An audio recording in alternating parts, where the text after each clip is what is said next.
अस्सलाम वालेकुम। डिजिटल तबसरा पे खुश आमदीद।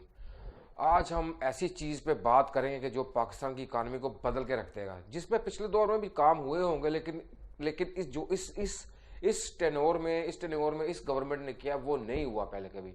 आपको पता है पाकिस्तानी लाखों की तादाद में पूरी दुनिया में बसते हैं, जिन्हें खाने के लिए अच्छी चीज़ चाहिए, जिन्हें खाने के लिए हलाल फूड्स चाहिए। हलाल फूड्स का मतलब आप सब समझते हैं, किसी को समझाने की ज़रूरत नहीं है कि हलाल फूड्स किसको कहते हैं। अब ये क्या था, इस पे इजारादारी थी दूसरे मुल्कों की जो चीज़ें हमारी हलाल हैं, जो हम मुसलमान खाना चाहते हैं पाकिस्तान से बाहर रह के, वो दूसरे मुल्क देते थे। अब पाकिस्तान इसमें कदम रखने वाला है।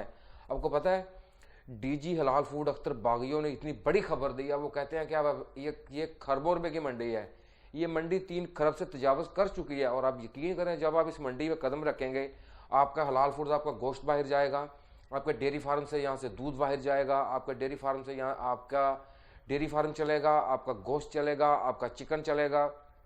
ये चीज़ें जब आपकी बाहरी मुल्कों में जाएंगी, देखें एक गोश्त यहाँ पे बिक रहा है 200 रुपये किलो, जब वो जाएगा ना डॉलर्स में जाके, तो वो क्या मज़ा आने वाला है, आप सोच भी नहीं सकते। ये खरबों रुपया पाकिस्तान में आने वाला है। ये वो मुस्बत चीज़ है जो मेन स्ट्रीम मीडिया को कभी नहीं दिखाएगा, क्योंकि मेन स्ट्रीम मीडिया का काम होता है पब्लिक को हमेशा कंफ्यूज करके रखना, पब्लिक को हमेशा डरा के रखना, पब्लिक को हमेशा इसी जो भी कोई भी हुकूमत हो, मेन स्ट्रीम मीडिया का काम ये होता है कि वो कहता है कि सुबह हुकूमत गिर जाएगी, शाम को हुकूमत गिर जाएगी, जिसे सरमायाकार आता नहीं, सरमायाकार रुकता नहीं। कोई भी चीज़ हो, आप टेक्सटाइल ले लें, आप ये फूड ले लें, आप कुछ भी ले लें, लोग पैसा नहीं लगाते। लेकिन अल्हम्दुलिल्लाह हमारी इस हुकूमत और इस हमारी आर्मी, इनकी जो आपस में मुफाहमत, इनकी मुफाहमत की सियासत, उसने अल्हम्दुलिल्लाह पाकिस्तान को इतना फ़ायदा दिया कि अब हमारा जो ये हलाल फूड की इंडस्ट्री आप देखें, जब अब इसमें हम कदम रखेंगे, पूरी दुनिया देखेगी कि पाकिस्तान ने अपना नाम पैदा किया है। क्योंकि अगर हम अच्छा कहते हैं, हम चाहते हैं कि जो पाकिस्तानी हमारे मुल्क से बाहर रहते हैं वो भी अच्छा खाएं, अच्छा पिएं। अब हम बात करने जा रहे हैं टेक्सटाइल के बारे में। टेक्सटाइल वो चीज़ है, कपड़ा वो चीज़ है कि जो ज़रूरियात ज़िंदगी की सबसे पहली चीज़ है। पिछले 30 सालों में वो काम नहीं हुआ, पिछले 10 सालों में वो काम नहीं हुआ जो इस हुकूमत ने आके इस अपने 2.5 साल के अरसे में कर दिया। अब सब जानते हैं कि नून लीग के दौर में एक वक्त आ गया था कि बैनर बड़े बड़े लगे हुए थे फैसलाबाद के अंदर के टमाटर 40 रुपये किलो, पावरलूम 10 रुपये किलो। इस हुकूमत में क्या हुआ कि पिछला 10 साल रिकॉर्ड टूट गया। हमारी बरामदात में इजाफा हुआ, हमारी टेक्सटाइल्स में इजाफा हुआ। ये देखें, ये अल्लाह का करम है अल्हम्दुलिल्लाह कि पूरी दुनिया में कोरोना आने की वजह से पूरी दुनिया बंद पड़ी है। कोई काम शाम कहीं पे कुछ काम नहीं हो रहा, सब फैक्ट्रीज बंद पड़ी हैं। बांग्लादेश के पास कोई काम नहीं है, इंडिया के पास कोई काम नहीं है, पूरी दुनिया के पास काम नहीं है। लेकिन अल्हम्दुलिल्लाह इस हुकूमत ने सबसे पहला जो काम किया, टेक्सटाइल चलाने के लिए करना क्या पड़ता है, इस हुकूमत ने सबसे पहले उन्हें बिजली सस्ती करके दी जो बेचारों को मिलती नहीं थी। उसके बाद उन्हें टैक्स का निज़ाम था जो एक पावरलूम चलाता है जिसके पास 15, 20, 30, 40 हद 100 मशीनें हैं जिसके पास, उसके पास टैक्स का एक निज़ाम नहीं था। कोई 1 लाख रुपया महीना कमाता है, उसने बचाने कितने हैं, उसने गवर्नमेंट को टैक्स कितना देना है। क्योंकि पिछली हुकूमतों का तो सेम था, सीधा था। सारे पाकिस्तानी जानते हैं भाई, बिजली चोरी में भी सब मिले हुए थे, टैक्स चोरी में भी सब मिले हुए थे, सब मिलजुल के काम कर रहे थे। इसलिए जो आपके इदारे थे वो तबाह हो रहे थे।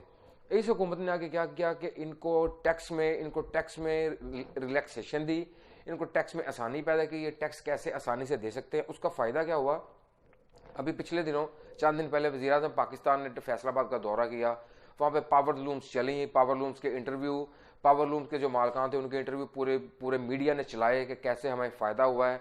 अभी यहाँ तक आ गया कि हमारे पास ऑर्डर पूरा करने के लिए टाइम नहीं है। आपके पास इतना ऑर्डर है कि टाइम नहीं है आपके पास, लेबर कम हो गई आपके पास जो आपके चीज़ें थी वो आपको मुनासिब वक्त पे मिलना शुरू हुई। टेक्सटाइल एक्सपोर्ट्स ज़्यादा होने का मतलब ये है कि पिछली जो हुकूमतें थी, पहले क्या होता था कि पहले हर चीज़ हम मंगवाते थे बाहर से।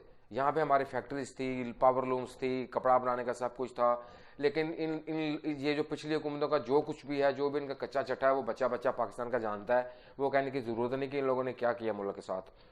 वो ये हुआ कि इस हुकूमत के अच्छे फैसलों की वजह से हमारी एक्सपोर्ट बढ़ी। जैसे ही हमारी एक्सपोर्ट बढ़ी, उससे मुल्क में पैसा आना शुरू हुआ तो हमारे यहाँ हमारे कर्जे कम होना शुरू हो गए, हमारी चीज़ें का हम पे जो बर्डन था वो कम होना शुरू हो गया। देखें, पहले ये था कि हम अपने लिए जो चीज़ हम बना ही नहीं सकते थे ना, बना ही नहीं रहे थे।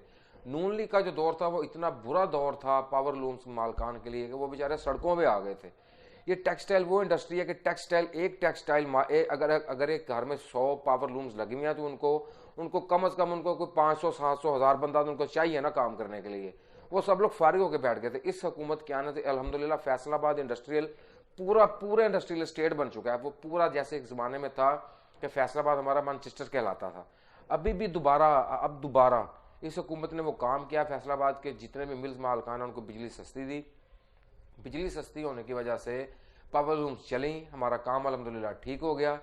पिछली हुकूमतों के ख़राब किए हुए काम को ठीक करना ही सबसे बड़ा काम है, क्योंकि देखिए जब कोई काम करते हैं, कोई ये कोठी बनती है, कोई बंगला बनता है, वो एकदम से नज़र नहीं आ जाता कि इतना बड़ा बंगला रातों रात खड़ा हो गया। अभी जो चीज़ें तबाह हुई थी, जो चीज़ें ख़त्म हुई थी, अब देखें ना एक निज़ाम है पाकिस्तान में, सारा पाकिस्तान जानता है, सारे जानते हैं कि ये जो कुछ वापडा में कुछ हर इदारे में काली भेड़े हैं।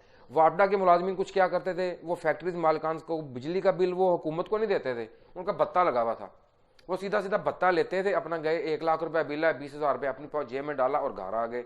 हुकूमत को कुछ नहीं मिला। उससे क्या हुआ कि इदारा बैठता गया। हुकूमत उनको सब्सिडी देने में नाकाम होती गई।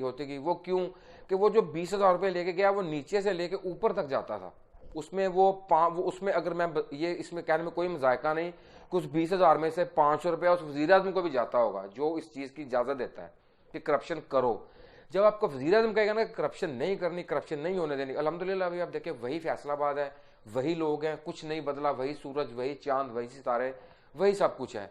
हमारे मुल्क की इंडस्ट्री चल पड़ी। आप यकीन करें आने वाले दिनों में इतना कुछ अच्छा होने वाला है ना कि मैं बता नहीं सकता कि ये वो चीज़ें हैं। मुझे वो खुशी है कि जो मैं सिर्फ आपको बयान कर सकता हूँ, मैं दिखा नहीं सकता कि मुझे क्या खुशी है, मेरे मुल्क के लिए क्या अच्छा हो रहा है। आप देखें ना एक गरीब बंदा फारिग बैठा था 2 साल से, 3 साल से, 5 साल से, वो गालियाँ दे रहा था हुकूमत को। क्यों? वो 1,000 रुपया कमा के लाता था, वो 500 कमा के लाता था, उसके घर के अखराजात पूरे नहीं हो रहे। वो कैसे कि आप अगर 1,000 रुपया कमाते हैं, अगर आपको 1,000 में चीज़ें ही नहीं मिल रही, 1,000 में आपका सब कुछ पूरा ही नहीं हो रहा, तो फिर आपको हुकूमत बुरी लगेगी ना। क्यों? आप 1,000 रुपया थोड़ा है।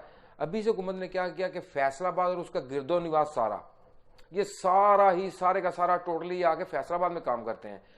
फैसलाबाद में काम करने का मतलब है कि आप यकीन करें यहाँ पे इतनी डॉलरों की बारिश होने वाली है ना। एक हमारा ग्वादर और दूसरा ये फैसलाबाद। अभी हम और दूसरे शहरों की तरफ भी आएंगे जहाँ पे छोटी छोटी इंडस्ट्री, या जिसको होम इंडस्ट्री कहते हैं, जो घरों में लोग काम करते हैं। फैसलाबाद में वो भी बहुत ज़्यादा है, हमारे पूरे पाकिस्तान में वो चीज़ें बहुत ज़्यादा हैं। लेकिन चीज़ें क्या थी कि इनको आसानियाँ नहीं थी। अभी जो टेक्सटाइल्स इंडस्ट्री को आसानी दी गई है, उसको टैक्स में आसानी दी गई, उसको बिजली के बिल में आसानी दी गई। उनको ये कहा गया कि तुम जितनी बिजली ज़्यादा खर्च करोगे उतनी सस्ती पड़ेगी तुम्हें। पहले बेचारों के पास क्या मसला था कि वो अगर 100 यूनिट यूज़ करते हैं, उसका बिल मिसाल के तौर पर बनता है 1,000। अगर वो 101 यूनिट यूज़ करेंगे तो उसका बिल आ जाता था उनको 10,000।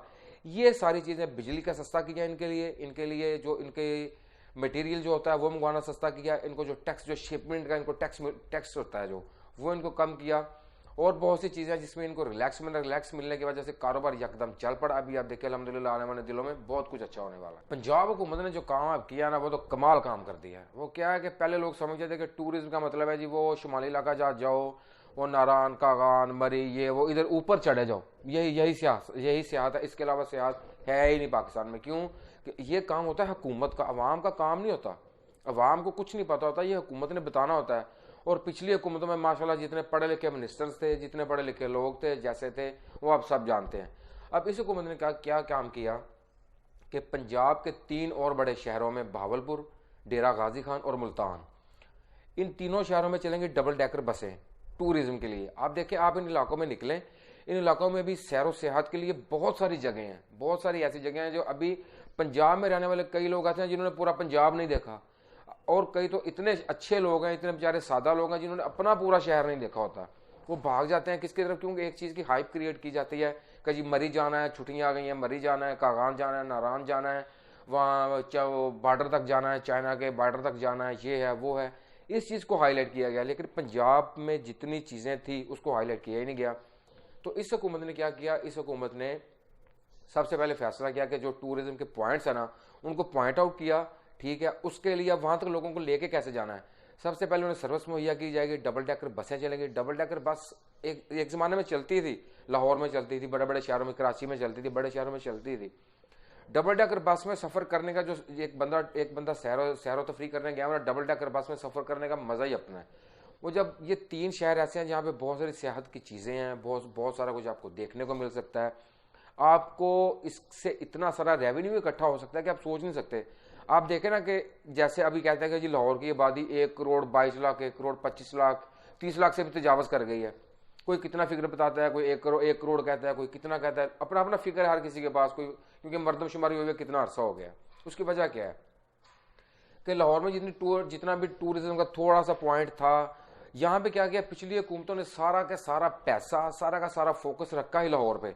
अभी अब देखें ना, हमारे वज़ीर आला पंजाब शहबाज शरीफ साहब हुआ करते थे, वो मुल्तान में खड़े होकर कहते थे कि तरक्की देखनी है तो लाहौर आओ। या ये कैसी बात है कि आपने एक मुल्क में ही, एक जगह के, आप एक सूबे के वज़ीर आला हो और कह रहे हो कि तरक्की देखनी है तो लाहौर आओ, यानी कि लाहौर के अलावा पूरे पाकिस्तान में, पूरे पंजाब में कहीं भी तरक्की नहीं है। ये कैसा तरीकाकार था? अब उस तरीकाकार को इस हुकूमत ने बदला। टूरिज्म से जो पैसा आएगा, आप यकीन करें, बाहर से लोग तरसते हैं कि हम दुनिया में जाएं, देखें कहाँ पे क्या क्या चीज़ें, आसार कदीमा की बहुत सारी चीज़ें हैं। अभी जैसे हमारे पास मोहनजोदड़ो है, उसका लोगों को नहीं पता, उस पर वैसा फोकस ही नहीं किया गया कभी कि इसको ऐसे इसको पब्लिश किया जाए, इसको दुनिया के सामने रखा जाए कि दुनिया इसको देखे।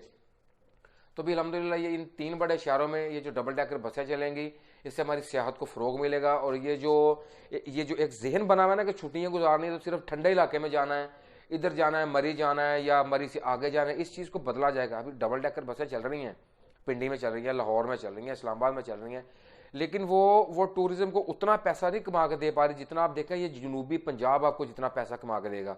ये कहने को, देखने के लिए ये छोटी छोटी चीज़ें हैं, लेकिन ये आपकी हुकूमत को बहुत फ़ायदा देंगी। और पाकिस्तान के रेवेन्यू में जो पाकिस्तान को असल मसला होता है कि हमने कमाना कैसे है और खाना कैसे है।